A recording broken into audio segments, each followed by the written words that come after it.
بسم اللہ الرحمن الرحیم۔ السلام علیکم ناظرین، آج کی ہماری ویڈیو کا موضوع ہے 3 شخص جن کی قربانی قبول نہیں ہوتی۔ یہ 3 لوگ کون ہیں، یہ جاننے کے لیے ویڈیو کو پوری دیکھیے گا۔ رسول اللہ صلی اللہ علیہ وسلم ایک دفعہ صحابہ کی محفل میں بیٹھے ہوئے تھے کہ صحابہ کرام رضوان اللہ اجمعین نے پوچھا، یا رسول اللہ قربانی کیا ہے؟ رسول کائنات صلی اللہ علیہ وآلہ وسلم نے فرمایا، یہ قربانی تمہارے باپ تمہارے دادا حضرت ابراہیم علیہ السلام کی سنت ہے۔ یہ سن کر صحابہ کرام نے پھر پوچھا کہ اس پر ہمیں کیا نیکیاں ملیں گی؟ آپ صلی اللہ علیہ وآلہ وسلم نے فرمایا کہ قربانی کے جانور کے ہر ایک بال کے بدلے ایک نیکی ملے گی۔ رسول کائنات فخر موجودات امام الانبیاء جناب مصطفیٰ صلی اللہ علیہ وسلم نے ایک دن اپنی پیاری بیٹی حضرت فاطمۃ الزہرا رضی اللہ تعالیٰ عنہ سے فرمایا، میری پیاری بیٹی اٹھو، قربانی کے جانور کے پاس رہو، آپ کے نام کا جانور جو اللہ کی راہ میں قربان ہونے جا رہا ہے اس کے قریب رہو، اس کے قریب بیٹھو۔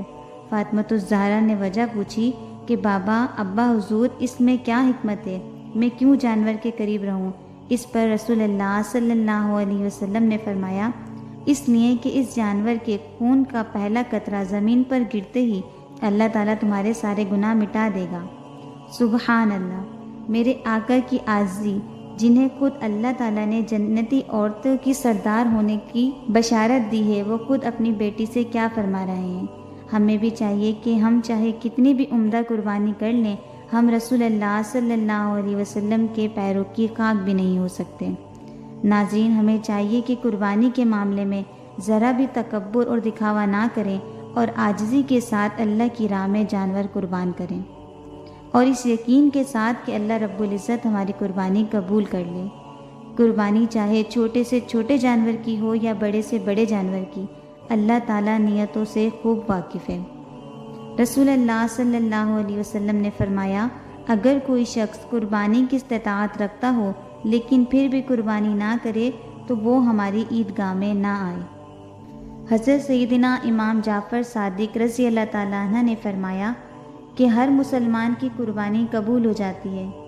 دنیا میں رہنے والے ہر گناہ گار خطا کار کی قربانی قبول ہو جاتی ہے، مگر دنیا میں 3 بدقسمت لوگ ایسے ہیں جن کی قربانی کبھی قبول نہیں ہوتی، نہ کبھی حج قبول ہوتا ہے اور نہ ہی کوئی نماز قبول ہوتی ہے۔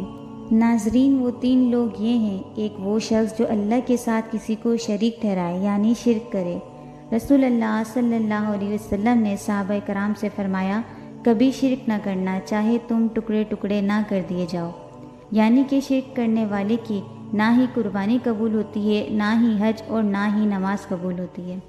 دوسرا وہ شخص جو حرام کے پیسوں کا جانور خریدے اور اسے اللہ کی راہ میں قربان کرے۔ ناظرین، حرام کے بارے میں تو آپ خوب جانتے ہی ہیں کہ حرام کیا ہے۔ تیسرا وہ شخص جو سود کے لین دین کرتا ہو۔ سود کی لعنت سے بچیں، یہ ہمارے دلوں سے ایمان کے نور کو خارج کرتا ہے۔ ناظرین، ان 3 لوگوں کی کوئی عبادات قبول نہیں ہوتی۔ اللہ سبحانہ تعالیٰ سے دعا ہے کہ اللہ ہمیں ہر گناہ سے محفوظ رکھے اور ہماری عبادات کو قبول فرمائے، آمین۔ آج کے لیے اتنا ہی، اپنا بہت سارا خیال رکھیے گا۔ ویڈیو اچھی لگے تو اس کو لائک، شیئر اور سبسکرائب ضرور کیجیے گا، اور اپنی خوبصورت رائے کا کمنٹ میں اظہار بھی کیجیے گا۔ اللہ حافظ۔